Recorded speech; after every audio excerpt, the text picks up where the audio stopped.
Hello everybody, આજની lunch થાળી તમને બતાવી દઉં.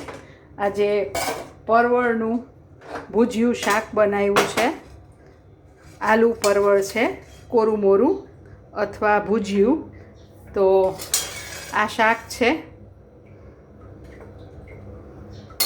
દાળ છે,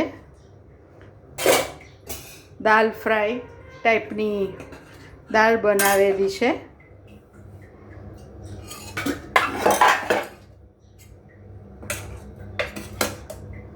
આ જીરું, આખું જીરું, લીલું મરચું અને લાલ મરચું ને હિંગનો વઘાર કરીને દાળ બનાવી છે, થોડી લચકા ટાઈપની. અને આજે રસ છે. રસમાં ભાવતી હોય તો સૂંઠ ઉમેરી શકાય.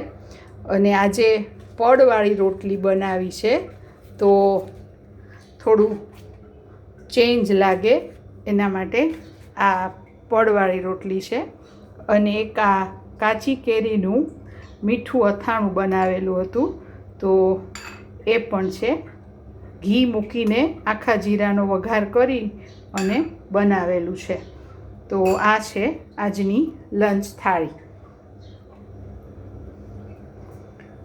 આ લંચ થાળી છે આજની. Thank you for watching.